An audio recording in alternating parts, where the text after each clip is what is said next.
Welcome to Recap King. In this video, we will explain Fight Back to School. This movie tells the story of SWAT police who went undercover in a prestigious international school, in hopes of finding the daughter of the right-hand man of a criminal syndicate, who is willing to provide information to the police. At the same time, the criminal group sent a killer to wait for an opportunity to kidnap her. Will he be able to save the daughter as he goes undercover at school? Let's find out in Fight Back to School.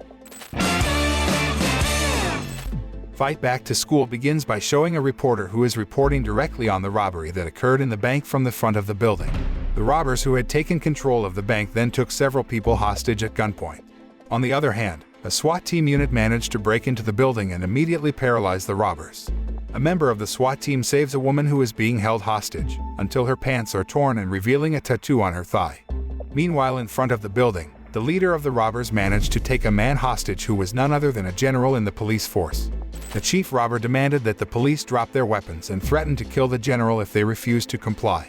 Although the general asked his men not to grant the robber's request because he was ready to die, the police officers did what the robber asked because they did not want to endanger the lives of their superiors. But then, a gecko landed on one of the guns lying on the ground and accidentally pulled the trigger, causing the bullet to hit the general's leg. Panicked by the unexpected incident, the robbers were easily overpowered by the police, and they were able to save the general even though his leg was injured. After the incident, the general then summoned the gun owner, who was none other than a SWAT member named Zhang Hao. Although the incident was caused by a gecko and was an accident, Zhang Hao was rewarded for his services, but the general demoted him and transferred Zhang Hao to a police station in the Chinatown area. Zhang Hao felt tormented, because being a police officer in Chinatown was very boring because serious crimes were rare there. During his time as a police officer in the Chinatown area, Zhang Hao only handled trivial offenses, such as breaking up the fighting citizens, dealing with disturbing drunks, and dealing with a buyer who complained that he felt wronged after being given a counterfeit by the seller. An annoyed Zhang Hao then ordered his men to catch a gecko crawling in the canopy of a shop. Not long after, Zhang Hao met his former SWAT teammates when the man was on a mission to catch a killer. However, Zhang Hao immediately felt ashamed of his partner when his men came carrying a gecko and imitation goods. One day, while Zhang Hao was strolling in Chinatown on his day off, the man was suddenly kidnapped and taken to a place where a police inspector named Cao Hua asked Zhang Hao to investigate the largest criminal syndicate in Southeast Asia that had been committed many crimes, one of which was attacking the police. The criminal syndicate is led by a man named Manu, who is currently in prison and will face trial next month. Manu's right-hand man, a man named Huang Xiaogui, is willing to reveal all important information about Manu and his gang to the police investigation team. However, on the way to the police station, Manu's gang attacked the car carrying Huang Xiaogui, killing the policemen. Huang Xiaogui managed to escape from the incident and his whereabouts are still unknown. Cao Hua then asked Zhang Hao to protect and spy on Huang Xiaogui's daughter, Huang Ying, who was a student at an international high school in Chinatown. Cao Hua assigns Zhang Hao to disguise himself as one of the students at the international high school. Cao Hua had also prepared some money that Zhang Hao could use during his undercover action. The next day, Zhang Hao started his action by meeting the principal, who did not believe that Zhang Hao was 18 years old, because Zhang Hao's face looked much older than the principal. But then, the principal didn't bother about it after Zhang Hao bribed him with some money. Zhang Hao also poured in quite a lot of money so that he could be placed in the same class as Huang Ying. The principal then offered to sit quite close to Huang Ying, but Zhang Hao had to pay more for it. Having no money left, Zhang Hao finally sat in the back seat, next to a nerdy student named Tianfei. Tianfei was doing the homework for all the students in the class when Zhang Hao greeted him. Tianfei said that he had to do this so he wouldn't be bullied by his classmates. Not long after, a woman named Miss Chi, who is the homeroom teacher, called Zhang Hao's name, and because of his identity as a police officer, Zhang Hao reflexively stood up and saluted her, which became the subject of ridicule from his classmates. Zhang Hao then asked his friends for Huang Ying's seat, which made all the students look at him in disbelief because Huang Ying was a class star who was liked by everyone. Because Zhang Hao asked one of the students named Bao to change seats because Bao was sitting right behind Huang Ying, Bao got angry and beat Zhang Hao. Despite having great martial arts skills, Zhang Hao did not retaliate against Bao and his friends for beating him. One day, Zhang Hao and his classmates were about to take a written exam. Therefore, Cao Hua and his men had prepared to help Zhang Hao take the exam through a set of tools used by Zhang Hao, where Cao Hua and the other policemen would tell the answers. A small incident made Cao Hua and the police gawk at the beauty of Miss Chi's body, as seen through the camera on the contact lens used by Zhang Hao. Because Zhang Hao failed his exam, the principal then asked Miss Chi to give Zhang Hao extra lessons and help him study. After that, Zhang Hao, who knew that Huang Ying was driving a Ferrari, then asked Cao Hua to give him a Ferrari so he could more easily approach Huang Ying. Not having enough money, Cao Hua then asked his men to donate the money they had to fulfill Zhang Hao's interests. But instead of buying a Ferrari car, Cao Hua modified a battered car to look like a Ferrari luxury car. Elsewhere, Manu had apparently ordered his henchmen to kidnap Huang Ying so that Huang Xiaogui would come out of hiding, and it would be easier for them to kill him.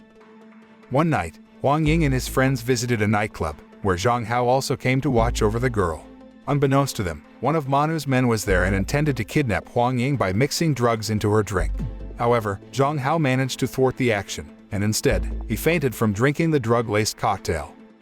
The next day at school, Zhang Hao threw a paper at Huang Ying, but Bao quickly caught the paper and wrote an obscene message, then threw it at Miss Chi, who was teaching in front of the class. After reading the message, Miss Chi suddenly felt angry and gave Zhang Hao a punishment. Sometime later, Zhang Hao was approached by a student who gave him a letter, which said that Zhang Hao have to see Huang Ying on the school roof. Zhang Hao then rushed to the school's roof and took Tianfei and his two friends. But as it turned out, the letter was not from Huang Ying, but from Bao, who came to Zhang Hao with his friends, intending to beat Zhang Hao.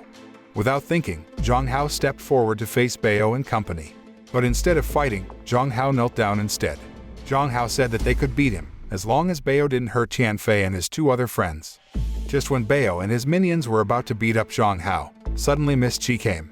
Zhang Hao, who was stunned by Miss Chi's beauty, then pretended to hurt himself and told Miss Chi that Bao and his friends had beaten him. A few days later, Zhang Hao and his friends planned to go on a school trip, which was quite expensive.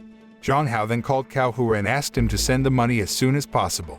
However, Cao Hua had no money, and neither did his men, who chose to commit suicide if Cao Hua kept asking them for money.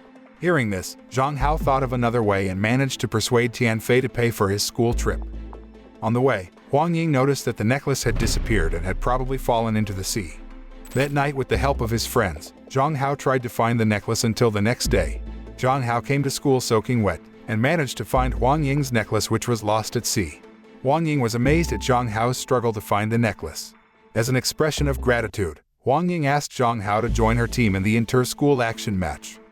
However, Huang Ying and company could easily be knocked out by the opposing team from the start of the match, leaving only Zhang Hao sleeping on the side of the field. Bao then asked Zhang Hao to act alone and beat the opposing team. Of course, this was an easy matter for Zhang Hao, who was a member of the SWAT team, so Zhang was able to beat all members of the opposing team alone. Seeing Zhang Hao's actions, Miss Chi suddenly remembered one of the SWAT team members who saved her in a bank robbery incident some time ago. Huang Ying and her team cheered for Zhang Hao's win, which was also their team's first win in a long time. Miss Chi then walked over to Zhang Hao and said that she would visit Zhang Hao's house tonight. Fearing that his disguise would be exposed, Zhang Hao then asked one of his friends to help him stay at his house for a while if Miss Chi came to visit to help him study. That evening, Miss Chi came to Zhang Hao's house while drenched in the rain. Zhang Hao asked Miss Chi to clean herself in the bathroom and change her clothes. Not long after, Huang Ying suddenly came to Zhang Hao's house to stop by while it was raining on her too. Zhang Hao also asked the girl to change clothes in the room. After cleaning herself up, Miss Chi confronts Zhang Hao about his identity as a member of the SWAT team who once saved her. Miss Chi also showed the tattoo on her thigh. At the same time, Huang Ying came out of the room and was misunderstood after seeing Miss Chi and Zhang Hao's closeness. After that, Miss Chi left Zhang Hao. The next day at school, Miss Chi returned to see Zhang Hao and said that she would come to visit Zhang Hao's house tonight. On his way home from school, Huang Ying is attacked by Manu's henchmen who try to kidnap her. Luckily, Zhang Hao arrived just in time and managed to save the girl. Seeing Zhang Hao, who was injured, Huang Ying took the initiative to treat Zhang Hao's wound at his house. Wanting to get information about Huang Xiaogui from his daughter, Zhang Hao then asked his men in the police force to prevent Miss Chi from coming to the house. They then imprisoned Miss Chi, even though the woman did not commit any crime. Elsewhere, Huang Ying begins to tell Zhang Hao about his father, where Huang Ying learns that his father was a member of a criminal syndicate. Huang Ying told Zhang Hao that her father would come to pick her up and take her overseas for her birthday party. After receiving this information, Zhang Hao then informed Cao Hua and released Miss Chi from prison. Huang Ying's birthday arrived. The girl invited all her friends to celebrate at her house. When Zhang Hao arrived there, he realized that one of the servants was a minion of Manu.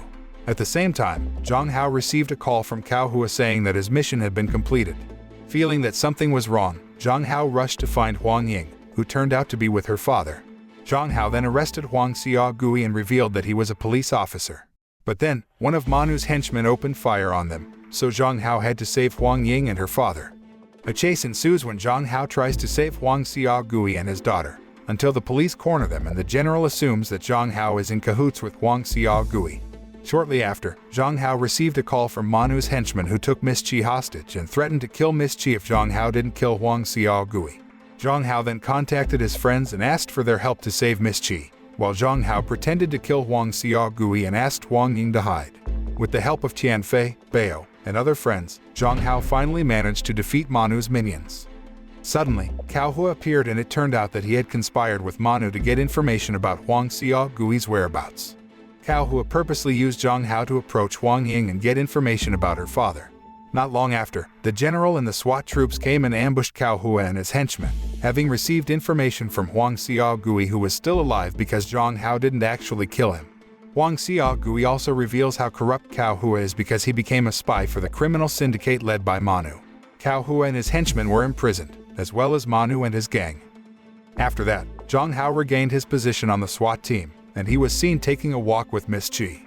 However, when Zhang Hao saw the tattoo on Miss Qi's nape, Zhang Hao suddenly screamed in fright and ran away.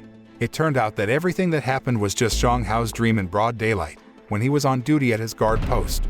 Zhang Hao, who is a security guard, seems to watch too many action movies, so he often falls asleep during work hours and dreams of being the savior of the world. The film ends.